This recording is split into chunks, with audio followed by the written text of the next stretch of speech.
Students, इस video में सिर्फ फार्मूला देखेंगे। इसके पहले वाले वीडियो में क्वेश्चन था और फर्स्ट वीडियो जो था उसमें भी फार्मूला था और क्वेश्चन स्टार्ट कर दिए थे लेसन। इसमें सिर्फ फार्मूला रहेगी और आपका वो जो लेसन चलता रहेगा उसका तो अलग वीडियो है ही।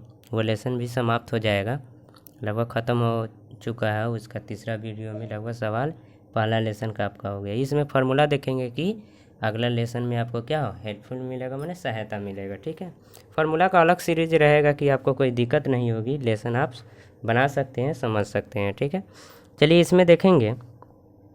इसमें जो दिया हुआ है आपका परमेय संख्या, तो परमेय संख्या क्या होती है? Rational number. ठीक है, जिन संख्याओं को p बाई क्यू के रूप में जहाँ p तथा q पूर्णांक है आपका, ठीक है, तथा q equal to not zero के रूप में व्यक्त किया जा सकता है, वैसी संख्या परमेय संख्याएँ कहलाती है। जैसे में आपका दिया हुआ है 1/2, परमेय संख्या को q से डिनोट किया जाता है। ठीक है, संकेत है। तो 1/2, 2/3, 3/2, -17/25। ठीक है, चलिए अब इसको हम बताते हैं कैसे।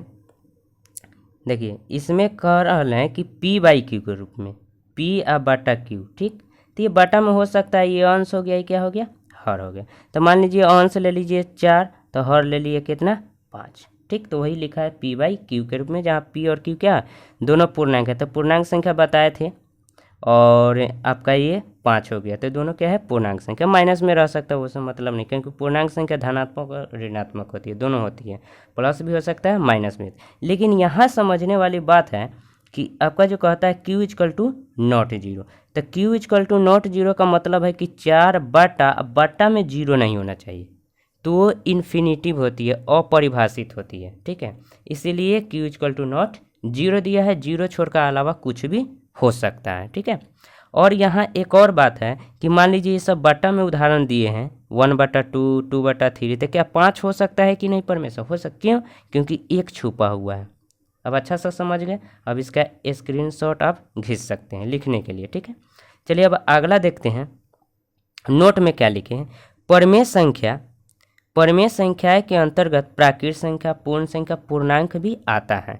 ठीक है, अब कैसे देखिए, परमेय संख्या तो आपका हो गया 5 हो गया, 6/7 हो गया, ये सब हो गया। ठीक, तो पूर्ण संख्या, पूर्ण संख्या क्या होती है, जीरो से स्टार्ट होते, तो जीरो भी पूर्ण संख्या है, परमेय संख्या। क्यों? क्योंकि बटा में एक छुपा हुआ है, ऊपर जीरो हो सकता है अंश, लेकिन नीचे नहीं हो सकता है। अब पूर्ण संख्या एक भी है तो ये भी परमेय है, 2 है ये भी परमेय है, जीरो से जो स्टार्ट होती है, इसीलिए शुरू में बताया है पूर्ण संख्या, प्राकृत सब। ये आपका 9th के लिए तो इम्पोर्टेंट है नहीं, लेकिन 10th का भी जरूर के लिए भी है, 8 का, 7, 6 सब क्लास पढ़ सकता है। ठीक है, बेसिकली आपका दिया हुआ है 9th में भी दिया हुआ है, 10th में भी फर्स्ट चैप्टर आपका वास्तविक संख्या है, तो यही सब है। तो 1, 2 हो गया, फिर आपका पूर्णांक हो गया, तो ये भी पूर्णांक है, 1, 2 पूर्णांक है, माइनस लगा दीजिए, -3 ये भी क्या है, पूर्णांक है। तो ये सब संख्या हो सकता है आपका परमेय संख्या। ठीक है, तो परमेय संख्या ये सब हो सकती है। लेकिन अगर इस पर हम क्वेश्चन कहें कि आपका 2/3 ये पूर्ण संख्या हो सकती है कि नहीं, तो पूर्ण संख्या नहीं, क्योंकि पूर्ण संख्या बटा में ना होती है। ठीक है, तो ये आपका हो गया। इस तरह क्वेश्चन है, अभी देखेंगे, क्वेश्चन बहुत है आपका। ठीक है, तो इसको स्क्रीनशॉट खींच लीजिए। ठीक है, अपना रोक रोक के आप अपना स्क्रीनशॉट खींच सकते हैं लिखने के लिए। ठीक है, अब अगला करते हैं, चलते हैं। अब देखिए उचित भिन्न संख्या, तो उचित भिन्न संख्या क्या है? तो मान लीजिए भिन्न संख्या ये सब तो बता चुके हैं, नहीं चाहिए आगे होगा तो बता देंगे। ठीक, भिन्न संख्या वही बटा के रूप में अंश और हर लिख देते हैं ना, 4/5 ये सब भिन्न संख्या, माने परमेय संख्या भी क्या है, भिन्न संख्या है। ठीक है, बस कुछ नहीं है। लेकिन इसमें उचित भिन्न क्या कहता है, 8 क्लास में पढ़ना था नहीं। देखिए कहता है यदि परमेय संख्या का मान 0 और 1 के बीच हो तो उसे उचित भिन्न कहते हैं। जैसे 1/2, 2/3, 3/4 आदि। या आप कह सकते यदि परमेय संख्या का मान 0 और 1 के बीच हो तो उसे उचित भिन्न कहते हैं। इसका और समझे, नहीं समझे, आपको बताते हैं क्या कहता है। यहाँ स्पेस ले लेते हैं। चलिए देखिए, कहता है कि परमेय संख्या 0 और 1 के बीच में, तो 0 और 1 के बीच में संख्या रेखा पर बताए थे कि मान लीजिए अगर हम 2/3 लेते हैं तो ये किसके बीच में स्थित है, 0 और 1 के बीच में स्थित है। अब पूछिए क्यों? क्योंकि अंश जब छोटा रहे और हर 12 रहे तो वह 0 और 1 के बीच में होगा। ठीक है, जब संख्या रेखा पर हम बताए थे कि संख्या रेखा पर ये संख्या खींच के बताइए, तो वहाँ हम बताए हुए हैं ना। तो 0 और 1 के बीच में कब होगा, जब इसको भाग कीजिएगा 2 में 3 से, तो 2 में आप 3 से भाग कीजिएगा तो 3 है तो 0.0 तो 20 हो जाएगा, 3 छक 18, यानी भाग किए तो कितना आया 0 पॉइंट कुछ आएगा तो 0 से बड़ा हो गया। अगर 1.2 आता है तो ये 1 से बड़ा हो गया, लेकिन 0.6 है यानी 0 से बड़ा, और 0 से बड़ा के बाद क्या, 0 से क्या होती है 1 होती है, 0 के बाद कौन होती है 1, 0 तो हो ही गया 0 से बड़ा, लेकिन 0 के बाद संख्या कौन होती है 1, तो बस 1 से छोटा। तो 0 और 1 के बीच में हो तो उसे परिमेय संख्या कहते हैं। जैसे में आपका परिमेय संख्या नहीं, उचित संख्या, कौन संख्या उचित परिमेय संख्या तो कहवे करते हैं, लेकिन उचित भिन्न संख्या, ठीक है, कि 0 और 1 के बीच में, यानी सब ले दे के क्या हुआ कि, तो उसका दूसरे शब्द में लिखे हैं कि अंश से 12 हर होगा, अंश से 12 आपका क्या होगा हर, यानी अंश छोटा होगा, इधर मुंह कर दे, यानी हर आपका क्या हो गया 12 हो गया। देखिए 2 है बटा में 3 है बटा में 4 है, देखिए ऊपर 1 है 2 है 3 है, 3 बटा 4 यानी 3 से बड़ा 4 है, 2 बटा 3 यानी 2 से बड़ा 3 है, तो नीचे वाला 12 होगा यानी हर, और अंश छोटा होगा तो 0 और 1 के बीच में होगा, उसे हम उचित भिन्न कहते हैं। ठीक है, तब इसको भी लिख लीजिए आप।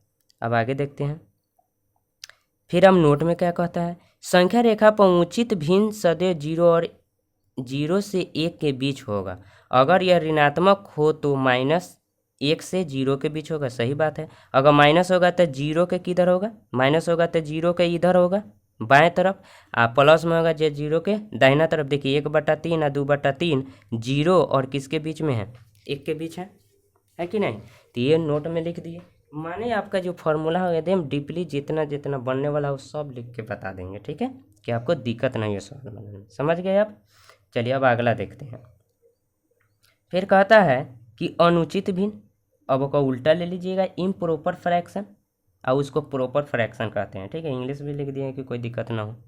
यदि परिमेय संख्या का मान 1 से अधिक हो तो उसे अनुचित भिन्न, ओकरा उल्टा आ जाइए ना आप, अगर ऊपर कम था नीचा 12 था, माने अंश छोटा था हर 12 था, तो ये में अंश 12 हो जाएगा, हर क्या हो जाएगा छोटा हो जाएगा।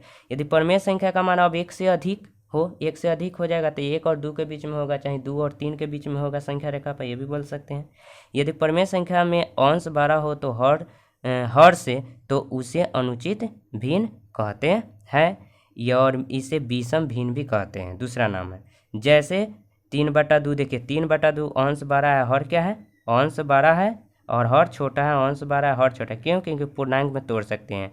अगर 8/3 है तो इसको पूर्णांक में तोड़ेंगे, 3 दूना 6, शेष कितना आया 2 आया, यानी ये भागफल हो गया, तो ये बीच में आपका जो हो गया आपके शेषफल 2 ऊपर और बटा में 3, यानी 2 पूर्णांक 2/3, यानी 3 दूना 6 और 6 2 8/3, तो ये तो जानते हैं, तो यही आपका क्या हो गया।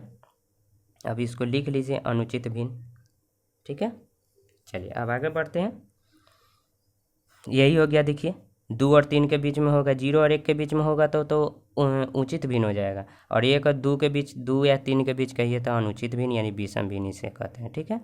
चलिए अब मिश्रित भिन्न, कुछ नहीं है, मिश्रित भिन्न में आप पूर्णांक में तोड़ देते हैं ना, नहीं, उसे एक विषम भिन्न को एक पूर्ण और एक भाग के रूप में भी लिखा जा सकता है। इस स्थिति में भिन्न को एक मिश्रित भिन्न कहते हैं, मिक्स फ्रैक्शन जिसे कहते हैं। जैसे 3 पूर्णांक 2/7 पूर्णांक में लिख दिए, 8 पूर्णांक 2/3, 3 पूर्णांक 1/2 आदि। तो इसका लिखने का तरीका है कि मिश्रित भिन्न लिखना है तो भागफल बीच में, शेषफल ऊपर और भाजक नीचा, ठीक है। अब इसको गुना करेंगे तो फिर आ जाएगा, ठीक है। अब इसको लिख सकते हैं आप। अब देखिए भाजक क्या होता है, भाजक यहाँ पे होता है, भाज्य बीच में होता है, भागफल यहाँ होता है और शेषफल यहाँ होता है, यही 10th में पढ़ना भी है, ठीक है। तो यहाँ चलिए ये 10th के लिए भी उपयोगी हो जाएगा। तो भाज्य बराबर से ये जो है भाज्य बराबर भाजक गुने भागफल और प्लस क्या हो जाता है शेषफल हो जाता है, ठीक है। तो इसको डिनोट कर सकते हैं, ये भाज्य को ए से डिनोट करेंगे, भाजक को बी से, भागफल को क्यू से, शेषफल को आर से, रिमाइंडर जो होता है, ठीक है। तो यहाँ पे ये बन जाएगा, ये संकेत हो गया भाज्य का ए, भाजक हो गया बी, और गुने भागफल हो गया क्यू, प्लस क्या हो गया आपका आर हो गया। तो ये आपको चेक करने के लिए भी कि भाग आपका सही है कि नहीं, यहाँ पे है लिख सकते हैं, ठीक है। देखिए भाज्य बराबर भाजक गुने भागफल प्लस शेष ए बराबर बी क्यू प्लस आर, जहाँ 0 से 12 या बराबर आर का मान बी से छोटा। तो यही हो गया। देखिए एक बात समझ लीजिए, यहाँ पे अगर मान लीजिए हम भाग करते हैं 8 में 3 से, ठीक है, तो 3 दूना 6, शेष कितना है 2। तो यहाँ कहता है कि 0 से 12 या बराबर किसका मान, ये आर माने शेषफल। तो देखिए तो यहाँ क्या हो गया, आपका भाजक हो गया 3। तो आपको बी जो है, बी जो भाजक है, यानी यहाँ समझिए 3 है ये, ठीक है, और आर का मान कितना है 2 है, ठीक है। और 0 से 12 यानी 0 से 12 है कि नहीं, इधर मुँह कर दिए आर के जगह, आर हो गया, तो आर के जगह 2 लिए, तो 2 आपका 12 है तो मुँह कर दिए, या शेषफल आपको 0 भी आ सकता है, तो नीचे में क्या कर दिए, बराबर कर दिए। तो वही कहता है कि 0 से 12 या बराबर के कर आर का मान जो 2 आया है वह 0 से 12 भी है, न तो 0 आ सकता है, लेकिन यहाँ 12 है तो 12 हो गया, लेकिन 20 से छोटा यानी 3 से छोटा है, ठीक है। तो यही लिखने का तरीका है कि आपका क्या हो गया, ए बराबर बी क्यू प्लस आर, जहाँ 0 से 12 या बराबर आर का मान 20 से छोटा, इसी को क्या कहते हैं, यूक्लिड का प्रमेय कहते हैं, ठीक है, 10th में पढ़ना है, ठीक।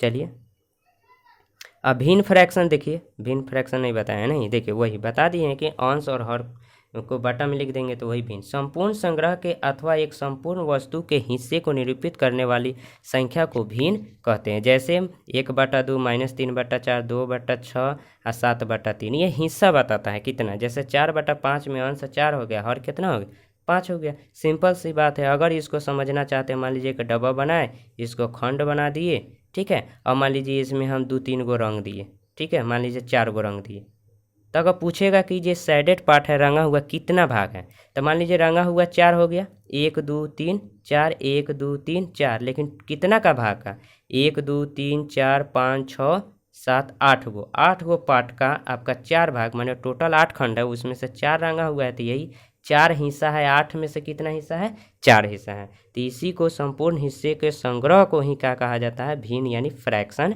कहा जा सकता है। या माइनस में हो या प्लस में, उससे मतलब नहीं। अब इसको लिख सकते हैं आप। अब अगला देखते हैं, तुल्य भिन्न देखते हैं। तुल्य भिन्न कुछ नहीं है, एक दी हुई भिन्न के अंश और हर को यदि समान शून्यतर, माने शून्यतर का अर्थ हुआ शून्य से ऊपर, शून्य नहीं, शून्यतर माने शून्य के छोड़कर दूसरा संख्या से गुना किया जाए तो एक तुल्य भिन्न प्राप्त होता है। माने सेम से, जैसे 2/7 6/21 और 12/42 है, ठीक है। तो इसको देखिए तो इसको काट, 2/7 है तो 2/7 के बराबर 6/21 है कि नहीं, देखिए तो इसको काट के देखिए तो 3 दूना 6 व 3 7 2/7 आ गया, तो तुल्य भिन्न एकरे हो गया, ये तुल्य भिन्न हो गया कि नहीं।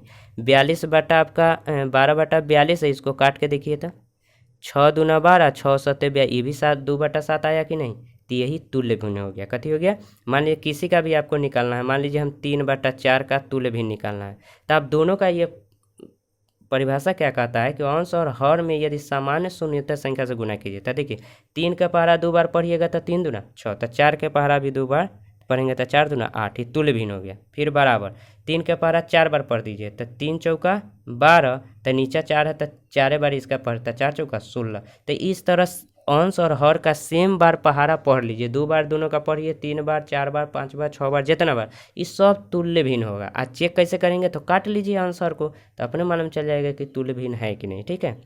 चलिए अब अगला देखते हैं। ये देखिए यहाँ दे दिए हैं, वो तो लिख चुके होंगे आप, लिख लीजिए। चलिए अब फिर देखते हैं इसमें 2/3 को देखिए, 2/2 से गुना कर दिए, दोनों में सेम, 2 दूना 4 और 2 तिहाई 6, देखिए नीचा।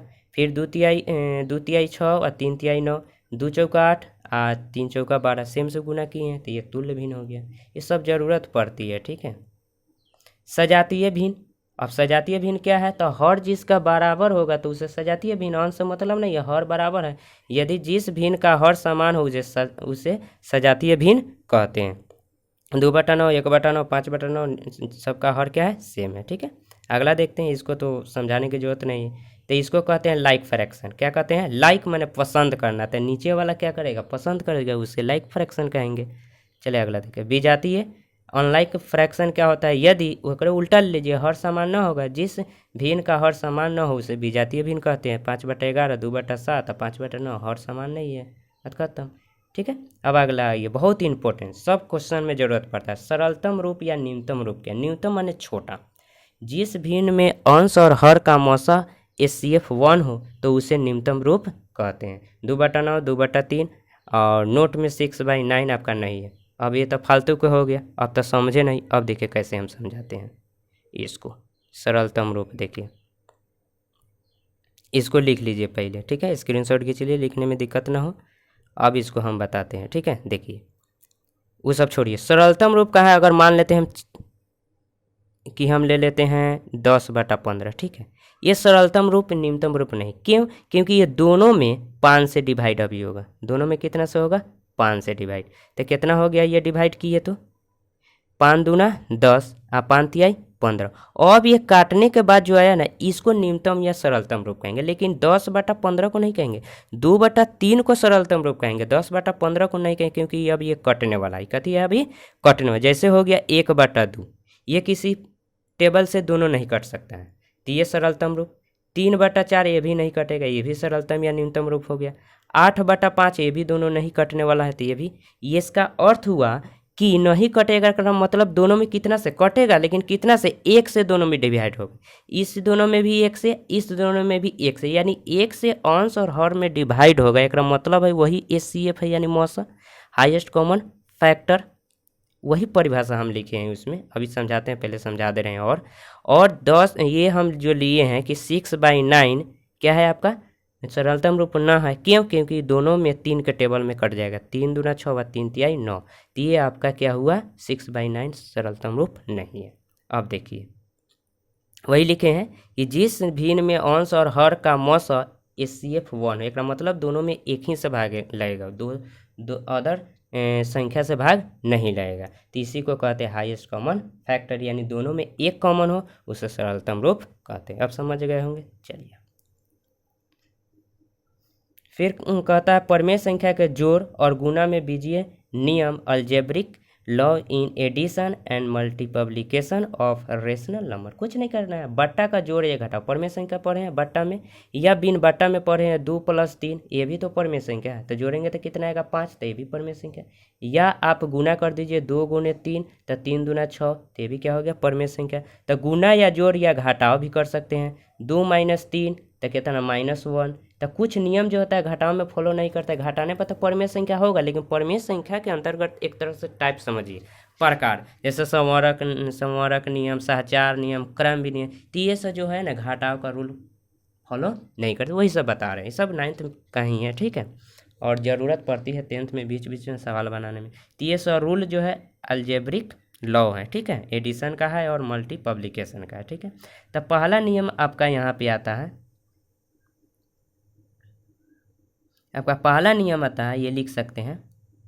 पहला नियम आता है संवरक नियम, यानी क्लोजर लॉ क्या होता है? प्रॉपर्टीज, ठीक है। यदि A और B दो परिमेय संख्या हो तो A + B और A × B अर्थात A भी परिमेय संख्या होगी। सही बात है। तो इसका शर्त क्या है? अब मान लीजिए कहा A + B, तो मान लीजिए एगो 2 ले लिया, एगो 3, दोनों को जोड़ दिया तो कितना हुआ? 3 × 2 = 5 हुआ, तो ये परिमेय संख्या हुआ, ठीक है।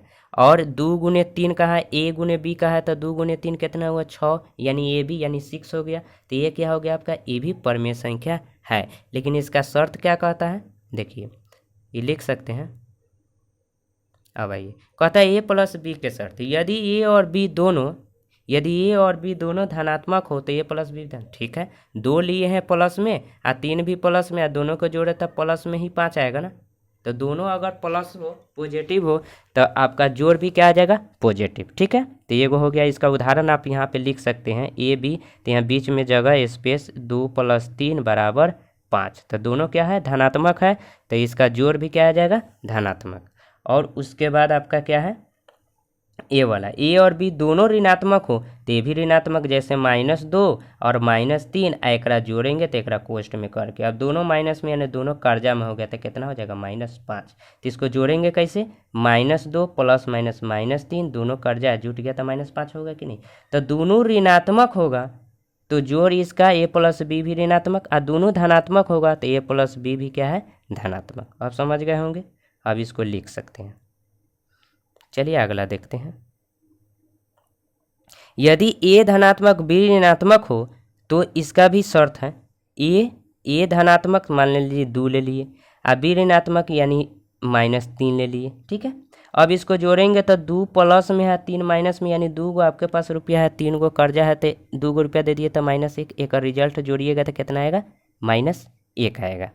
ए और बी धनात्मक होगा यदि ए का संख्यात्मक मान बी के संख्यात्मक मान से 12 हो, माने आपका बी 12 होगा और माने बी के संख्यात्मक मान से 12 होगा तो ये धनात्मक है, तो 12 होगा तो देखिए हम तो ऋणात्मक वाला समझा दिए। देखिए तो ये 4 हो गया, अब बी ऋणात्मक हो गया यानी -3, आज जोड़िएगा तो आपका क्या आएगा धनात्मक होगा। 4 में -3 जोड़िएगा तो 3 गो कर्जा है, 4 गो आपके पास है, तो कई गो रुपया आपके पास रह जाएगा 1 रुपया। तो ये और इन दोनों को जोड़े तो प्लस में 1 आया कि नहीं, तो प्लस में। तो ये उदाहरण आप लिख सकते हैं, यहाँ पे ये उदाहरण लिख सकते हैं, इसको स्क्रीनशॉट ले लीजिए लिखने के लिए।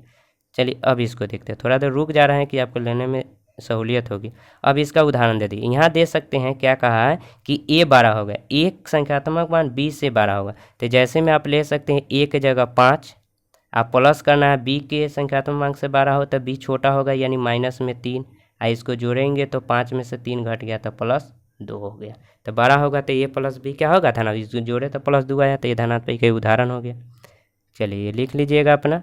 अब बी, ए और बी ऋणात्मक होगा तो यदि फर्स्ट में जो बोलने बताए हैं, यदि ए का संख्यात्मक बी के संख्यात्मक मान से छोटा हो जाएगा तो इसका उदाहरण आप क्या ले लीजिएगा, मान लीजिए कि आप ए का संख्यात्मक बी के संख्यात्मक मान से छोटा, तो ये आपका हो गया 3, आप बी हो गया आपका क्या हो जाएगा ऋणात्मक में चाहिए तो ये हो जाएगा आपका -4। अब इसको जोड़ेंगे तो क्या हो जाएगा, ए का संख्यात्मक बी के संख्यात्मक मान से छोटा हो जाएगा, तो -4 ये ले लिया, ये 3 ले लिए, अब इसको जोड़ेंगे तो कितना हो जाएगा -1, तो आपका ये हो गया संख्यात्मक मान। लेकिन ऐसे जब कहा जाए 12 छोटा कौन है तो -4 तो छोटा हो जाएगा, लेकिन 3 12 हो जाए, लेकिन जोड़ना है, एक माइनस लेना है एक प्लस लेना, तो -4 ज़्यादा लेंगे और 3 प्लस में तब न जोड़ेंगे तो -1 आएगा, तो आपका क्या हो जाएगा ये और बी जोड़ इसका ऋणात्मक होगा यानी -1 आ जाएगा। ठीक है, अब गुना का शर्त भी उसी तरह है, इसको लिख लीजिए।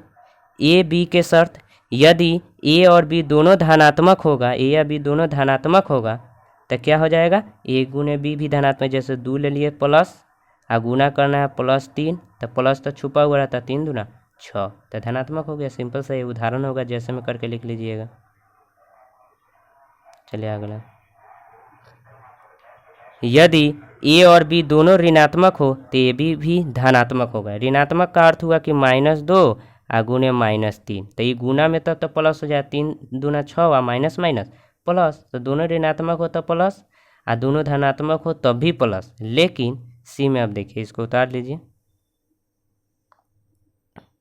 यदि ए और बी में एगो धनात्मक एगो ऋणात्मक, तो सिंपल सी बात है कि एगो धनात्मक एगो ऋणात्मक, तो मान लीजिए एगो 2 हो गया माइनस में आ एगो 3 ले लिए धनात्मक में, आ गुना करेंगे तब माइनस प्लस -3 दूना 6, तो ऋणात्मक आया। ठीक है, तो ये हो गया।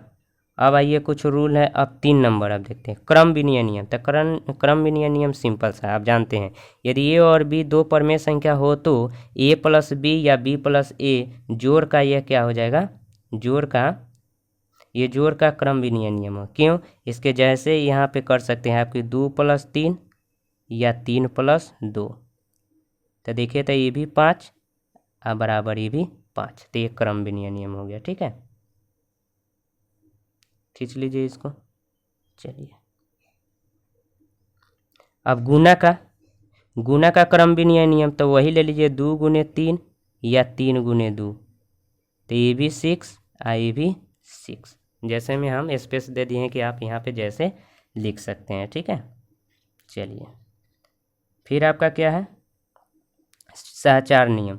तो सहचार नियम क्या है, यदि ए और बी सहचार नियम 3 गो के एसोसिएटिव लॉ, यदि ए बी और सी 3 परमेय संख्या हो तो देखिए तो ए प्लस बी प्लस सी, पहले 2 गो ए बी, पहले क्या करेंगे हम इसमें कि ए + बी को जोड़ेंगे और उसका बाद जो आएगा तब सी से, या ए को हटा देंगे, पहले बी और सी को जोड़ेंगे तब ए से, तो तीनों जोड़िएगा तो क्या होगा बराबर जोड़ का सहचार नियम। जैसे आपको ए के जगह 2 ले लीजिए और बी के जगह 3, इसको जोड़ के तब सी से 4 से जोड़िएगा, तो कितना होगा 3 2 5 और 4 क्या आ जाएगा 9, या पहले 2 हटा दीजिए आप पहले 3 और 4 को जोड़िएगा, 3 और +4, तो देखिए 4 और 3 7, 7 और 2 कितना हो जाएगा, ये भी हो जाएगा 7 और 2 कितना हो गया, 9 हो गया, आई भी 9 तो बराबर हो गया। तो ये क्या हो गया आपका एसोसिएटिव ऑफ सहचार नियम हो गया। ठीक है, चलिए अगला देखते हैं। गुना का भी है तो उसी तरह ए भी है तो पहले 2 गुने 3 कर लीजिए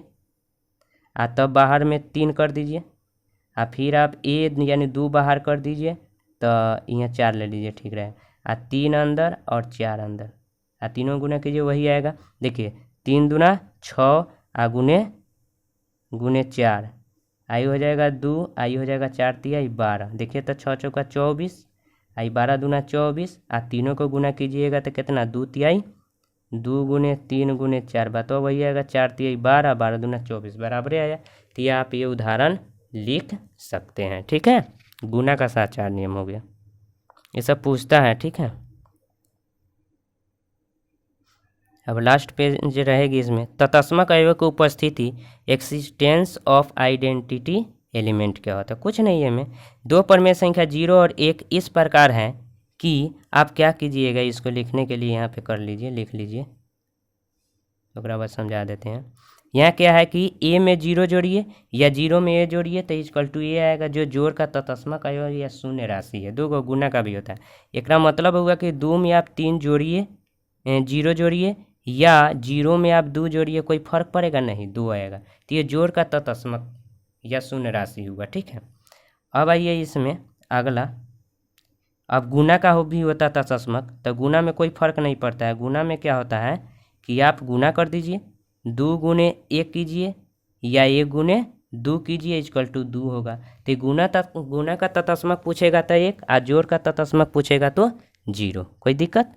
चलिए, जो इकाई राशि 1 है जहाँ ये कोई भी परमेय संख्या है। चलिए अब देखते हैं, अब नहीं है यहाँ पे, इसको स्क्रीनशॉट खींच लीजिए, ये हो गया आपका। ठीक है, यहाँ पे ख़त्म होती है ये फार्मूला का सीरीज चलता रहेगा। ठीक है, फार्मूला का सीरीज जो होता है चलता रहेगा कि आपका लेसन में दिक्कत ना हो। मान लीजिए फर्स्ट लेसन ख़त्म हो जाएगा, लास्ट वीडियो में बता चुके हैं नहीं, तो वो हो गया आपका। अब दूसरा लेसन चलेगा तो परमेय संख्या होइएगा, परमेय संख्या बताएंगे अशांत, तब दूसरा लेसन में तो कोई दिक्कत, परमेय संख्या से रिलेटेड है आपका। ठीक है, तीसरा लेसन में शांत अशांत है, तो ये चलता रहेगा सीरीज। ठीक है, चलिए इस वीडियो में इतना ही देखते हैं।